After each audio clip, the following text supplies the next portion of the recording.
They'll laugh at you, they'll question you, they'll feel uncomfortable around you.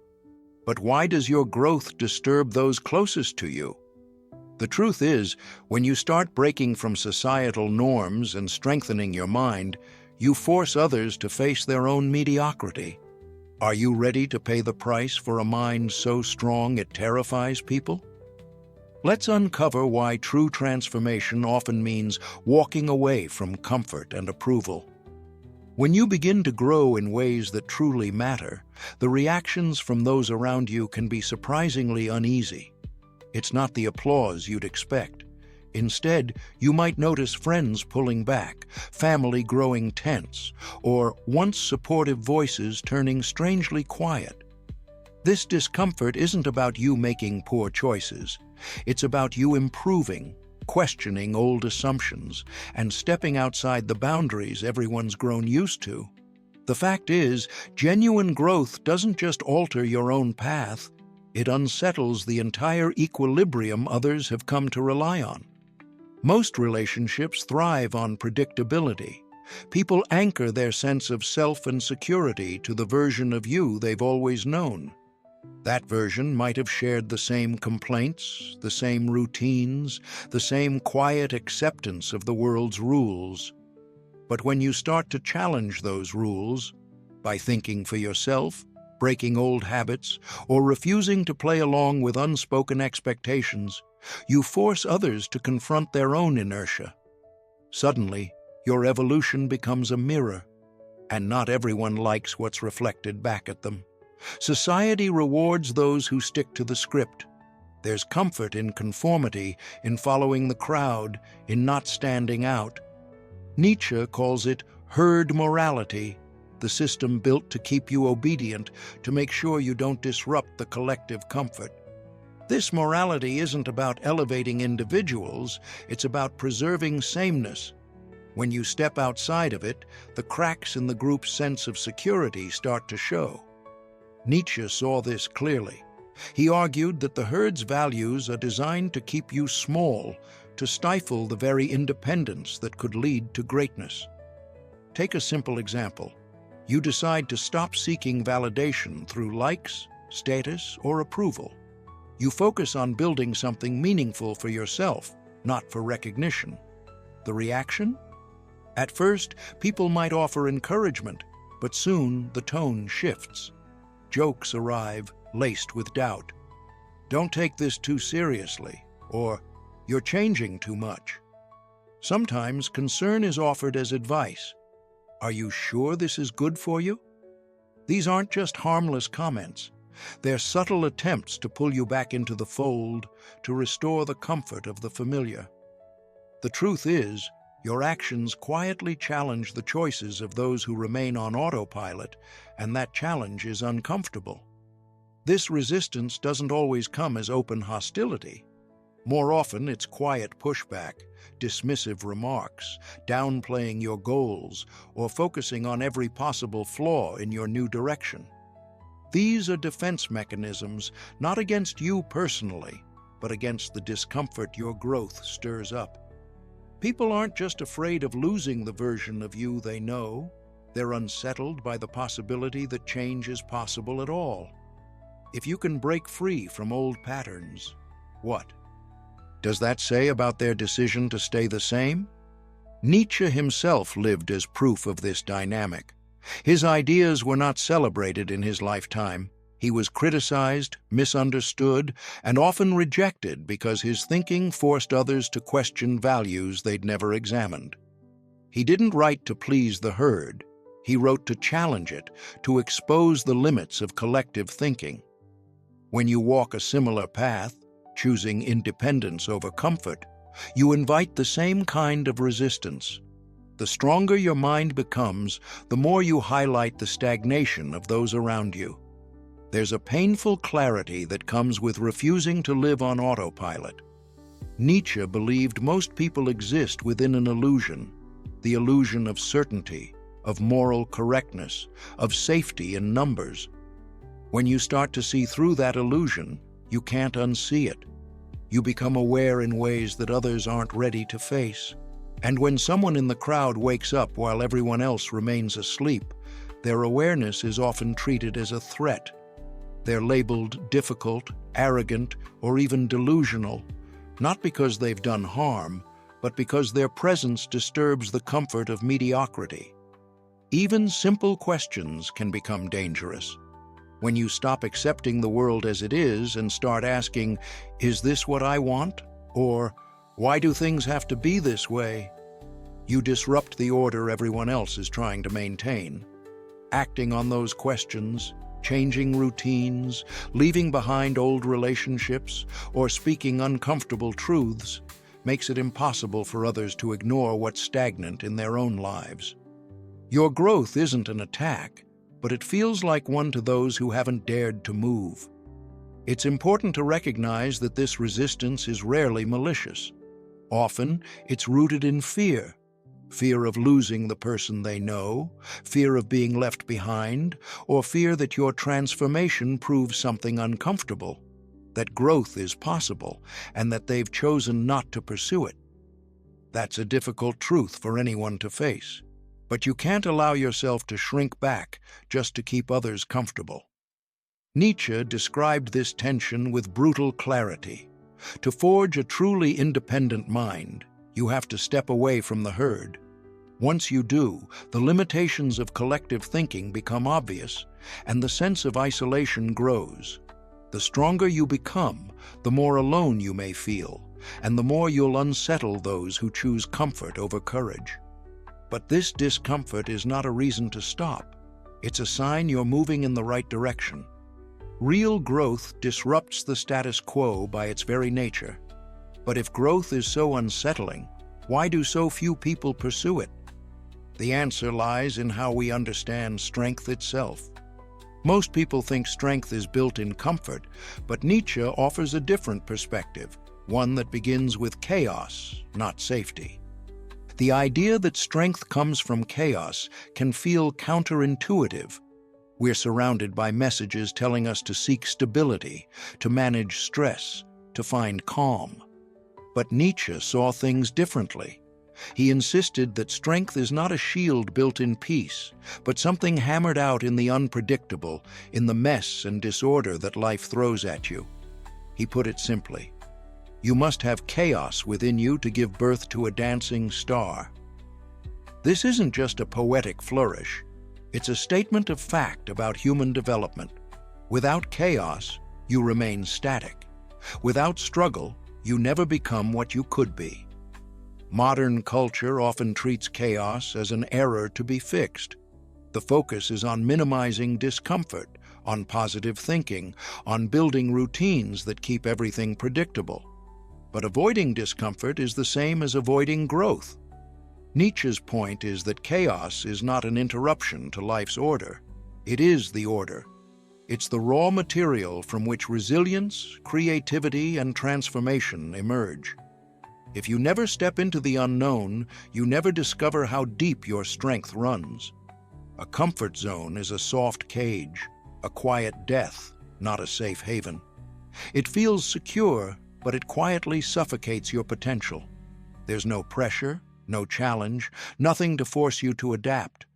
Over time, that lack of friction breeds stagnation. Nietzsche warned that comfort is not a neutral state. It's a trap. The world will eventually send you hardship, and if you've spent your life avoiding the uncomfortable, you'll be unprepared when real adversity arrives.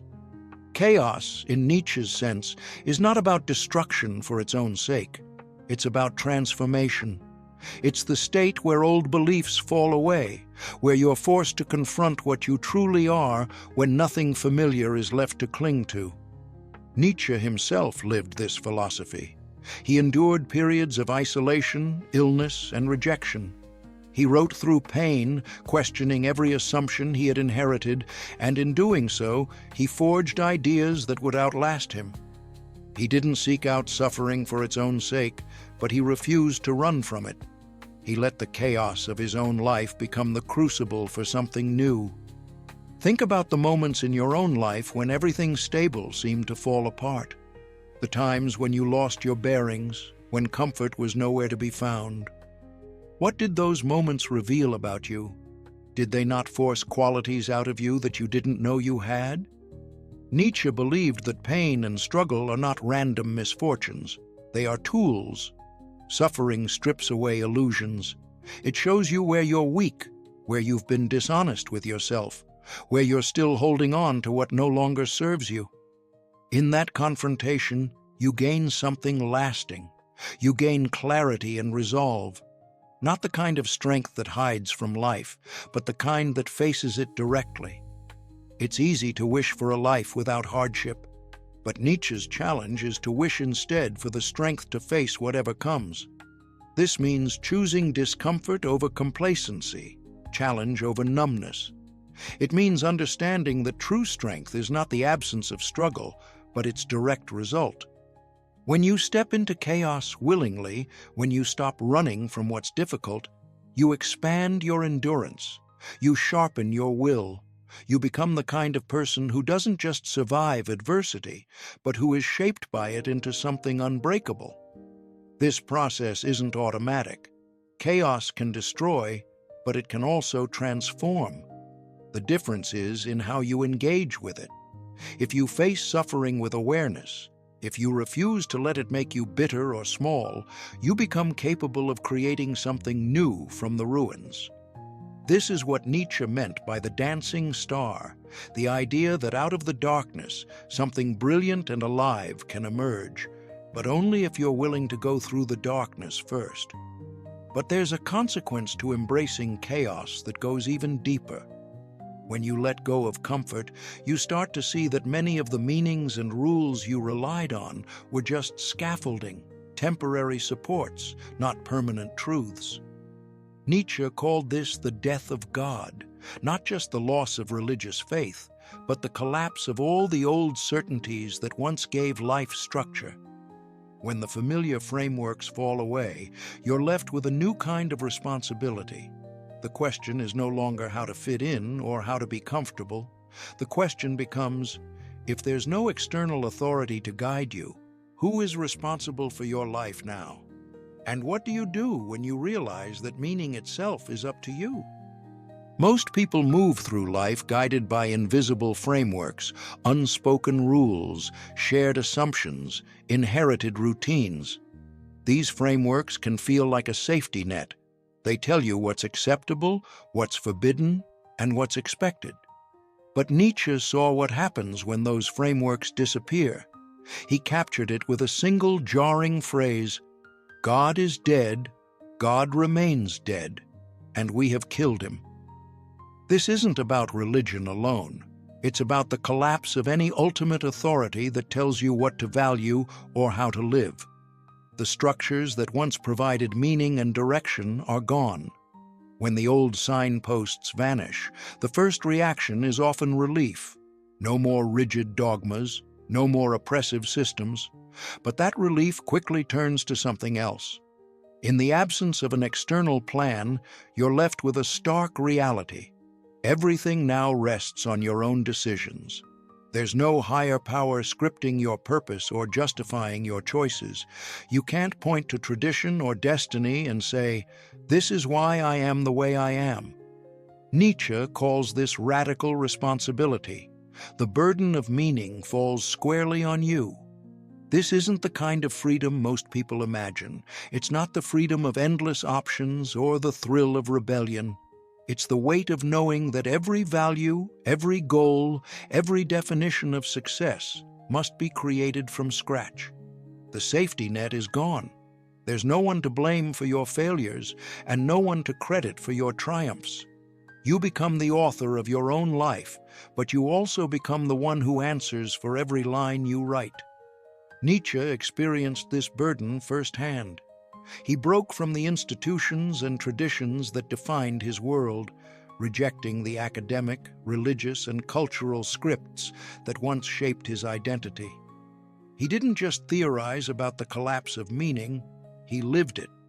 Isolated from the mainstream, misunderstood by his peers, he faced the consequences of forging a path without external validation. His struggle was not just philosophical, but personal. He knew what it meant to carry the responsibility for his own values, and he knew how lonely that path could be. Many people, when faced with this kind of existential freedom, recoil. The sudden lack of direction feels more like a void than an opportunity. If nothing is prescribed, if there's no given purpose, then you have to invent your own. That's a daunting task. Most prefer to cling to the comfort of old systems, even if those systems feel confining. It's easier to follow someone else's rules than to create your own, easier to accept inherited meanings than to face the anxiety of radical autonomy. But Nietzsche's warning is clear. The era of external authority is over. The old excuses, blaming fate, society, or a divine plan, don't work anymore. You can't outsource responsibility for your life. You can't wait for someone else to tell you what matters. The only way forward is to build something new from the ground up. That means facing the fear directly and accepting that no one is coming to rescue you. You must become the architect of your own values. This is not a comfortable process. Radical responsibility means giving up the luxury of excuses. Every action becomes your own, every failure and every success. There's no authority to hide behind, no tradition to guarantee you're on the right path. The reward is autonomy, the ability to choose what matters and to live by those choices, regardless of whether anyone else approves. But that autonomy comes at a price. You will lose the reassurance of collective approval. You may find yourself standing alone, forced to confront who you are and what you truly believe. Nietzsche called this the challenge of surpassing yourself. It's the process of moving beyond inherited values and becoming your own authority, even when it means facing uncertainty and isolation. Most people avoid this challenge. They prefer the comfort of ready-made answers, the illusion that someone else is in charge. But Nietzsche saw that real strength is born in those who refuse to settle for borrowed meanings. Radical responsibility isn't about control, it's about courage. It's about stepping into a world where nothing is guaranteed and taking ownership of your life anyway. It's about accepting that meaning is something you must create, not something you can find waiting for you. This is the foundation of an unbreakable mind, the willingness to live without permission, to act without waiting for validation, and to accept the consequences of your own choices. What happens when you truly live by your own rules? That's the Übermensch. Nietzsche's concept of the Übermensch stands as a direct challenge to the ordinary ways most people move through life. The Übermensch is not a superhuman in the sense of physical strength or intelligence. Instead, it is someone who has moved beyond the boundaries set by conventional morality, social approval, and the quiet pressure to fit in. Where most people allow their actions to be shaped by the expectations of others, the Übermensch shapes values from within. This is a person who has learned to rely on their own will to power, the internal drive to grow, to create, and to impose meaning on the world rather than waiting for meaning to be handed down. Society rewards those who follow the script. It feels safer to accept what is given, definitions of success, rules for right and wrong, even the very standards for what a life should look like. But the price is steep. When you accept these terms without question, you hand over the authority to define your life. The Übermensch refuses this bargain. For Nietzsche, greatness is never found in comfort or in unthinking obedience. Instead, the Übermensch asks a different question, not, "Is this allowed?" but, "Is this worthy?" That shift changes everything. It means living by an internal code, even if no one else understands or approves. This level of independence is not easy to achieve. It demands that you leave behind the need for external validation. You build your own moral framework, brick by brick, without waiting for approval or permission. And the more you do this, the more you unsettle those who remain tied to the herd. When you create your own values, you force others to see that their own beliefs might not be as solid as they thought. Most people avoid this discomfort. They prefer the security of conformity, the ease of routines that never demand real self-examination. But the Übermensch accepts that discomfort as the price of authenticity. Nietzsche's own life is a case in point. He broke with the institutions and communities that once defined him. He endured long periods of isolation, misunderstood and sometimes ridiculed, as he worked to create a philosophy that did not depend on inherited truths. The loneliness that came with this journey was not a flaw or a punishment. It was the necessary space in which new values could be forged. Nietzsche knew that to live above the herd is to accept solitude as the cost of true independence. But this path is not only about turning away from society, it is about creation. The Übermensch lives as a creator, not a servant. They do not rebel for the sake of rebellion or reject norms simply to feel different. Instead, they focus on what can be built from the ground up, a new way of being that is anchored in self-made values and a relentless will to power. This is not about dominance over others, but about mastery over oneself. The Übermensch channels their will to power not to control the world, but to shape their own destiny, to continually surpass their own limitations. Central to this is the idea of self-overcoming. Nietzsche believed that becoming the Übermensch requires the death of your current self, the self that is shaped by habit, by fear, by the desire to fit in. Only by letting go of these inherited parts can something new take shape. This process is not comfortable.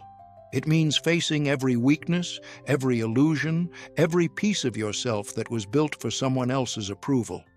It means enduring the silence that comes when you are no longer looking to the crowd for answers. In that silence, you begin the work of constructing a self that is truly your own. The journey is brutal because it asks you to destroy everything inauthentic. It demands that you question not only society's expectations, but also your own deepest assumptions. You have to be willing to walk away from what no longer serves you, even if it means being misunderstood, feared, or left alone. Nietzsche's Übermensch does not seek out isolation, but neither do they fear it. They accept that real freedom is found only when you no longer need the herd to tell you who you are. This transformation is not about rejecting society out of bitterness or pride. It is about rising above the noise, about choosing to live by standards that come from within rather than from outside. The Übermensch embodies the courage to ask whether comfort is worth the cost of mediocrity and whether belonging is worth the loss of self. They live with the knowledge that greatness will always disturb those who are content with less. But solitude is only half the battle. Now you face the greatest enemy, the herd. When you begin to assert your independence and refuse to shrink yourself to fit the crowd, you confront something deeper than simple disagreement. You enter the war against collective mediocrity, a system that operates quietly but powerfully to keep everyone in line. Nietzsche saw this force as more than just social pressure. He saw it as an active mechanism that suppresses individuality, rewarding those who blend in and punishing anyone who dares to stand apart. The crowd does not need to shout you down or physically restrain you. Its power lies in the way it makes you question yourself, in the subtle pressure to return to the comfort of sameness. This pressure is everywhere. Blend in, accept the script, and you'll be granted a sense of belonging. But the moment you stop playing along, the system responds. Nietzsche called this slave morality, a value system that, as he put it, inverts strength into arrogance, ambition into selfishness, and independence into coldness. Those who cannot achieve greatness protect themselves by redefining greatness as vice. Your confidence becomes a flaw, your ambition a threat, your refusal to accept mediocrity an act of hostility. Slave morality isn't just a passive worldview, it's a set of tactics designed to keep the strong tethered, not because they've failed, but because their presence makes others feel small. You may notice this dynamic in the smallest interactions. When you choose to pursue your own path, even quietly, others may respond with concern that feels more like warning. Don't take yourself too seriously. Why change what works? The real message: your difference is uncomfortable, so return to the group. Sometimes the tactics are more direct: sarcasm, exclusion, or silence. Other times, it's a kind of passive resistance. The group simply ignores your efforts, hoping you'll lose momentum and come back to the fold. The brilliance of an individual exposes the darkness of ordinary life, and few want to face what that reveals about their own choices. Nietzsche argued that this is not accidental. Collective mediocrity is a system maintained by numbers, consensus, and repetition. It does not need to use force. Instead, it relies on the comfort of the familiar and the fear of standing alone. When someone steps outside the boundaries, the group's first instinct is not to reflect, but to react. The individual becomes a mirror, reflecting back the limits that others have accepted. Most people would rather break the mirror than face their own stagnation. The attacks are rarely open or dramatic. They are subtle, persistent, and often disguised as care. The group plants seeds of self-doubt, hoping you will police yourself back into conformity. Are you sure this is good for you? Isn't that a bit much? These are not questions, they are warnings. The aim is to make you second-guess your progress, to slow you down until you're no longer a threat to the equilibrium. Mediocrity wins by consensus, not force. The more people agree on what's normal, the harder it is to break free. This system doesn't just operate outside of you, it finds its way inside your mind. When criticism, exclusion, or silence start to build, it's natural to wonder if you're making a mistake. The battle becomes internal. You start to ask if you're wrong, if you're pushing too hard, if you should just let things be. This is how mediocrity maintains its hold, not by overpowering you, but by outlasting your will to resist. The moment you hesitate, the system regains its strength. Nietzsche warned that the greatest tyranny is not the one that comes with open violence, but the one that convinces you to accept your own limitations. Most people live in paralyzing conformity, shaped by fear, guilt, and obedience. They avoid discomfort at all costs, and anyone who challenges this state is treated as a threat. The result is a society that levels everyone down, punishing those who try to rise above. If you want to build an unshakable mind, you must see this force for what it is, a relentless effort to keep you small. But this is not a hopeless struggle. The very resistance you face is proof that you are moving beyond the boundaries that mediocrity sets. Every attempt to shame you, every subtle criticism, every act of exclusion is evidence that you've disturbed something stagnant. The discomfort you create is the necessary spark for transformation, both for yourself and for the world around you. This is why you need mental weapons, tools that exploit the herd's own tactics against it. If you want to remain unbreakable in the face of collective mediocrity, you must be prepared to withstand the pressure, to hold your ground when the crowd pushes back, and to use the same clarity and resolve that make you a target in the first place. What does it actually take to become unshakable? Strength of mind is not a matter of grand gestures or public victories. It comes down to the mental weapons you carry: clarity, perseverance, and the willingness to be disliked. These are not abstract virtues. They are the core defenses you need to resist the subtle pressures that shape most lives. If you want to become the kind of person who cannot be shaken by criticism or isolation, you have to sharpen these tools until they are second nature. Clarity is the first weapon, and it starts with cutting off the applause. Approval is a leash disguised as affection. The world will offer praise not as a gift, but as a currency to buy your obedience and attention. If you depend on that, you become easy to control. Clarity means seeing through this game. It's not just about knowing your goals, it's about stripping away every distraction and illusion until you can see what matters, without interference. This requires mindfulness, the discipline to sit in silence and interrogate your motives. Ask yourself, is this goal really yours, or did you inherit it from the crowd? Are you acting for your own reasons, or just to be seen? Clarity exposes the lies you've accepted, the roles you've played, and the ways you've let others' opinions steer your life. Once you see through the mask, you can act with precision, not scattered energy. Your actions become deliberate, not reactive. You stop chasing recognition and start moving quietly toward what actually matters. Perseverance is the next weapon, and it is built in the shadows, not the spotlight. The world celebrates dramatic victories, but real strength is forged in the repetition of unseen decisions, when no one is watching, when there is no applause.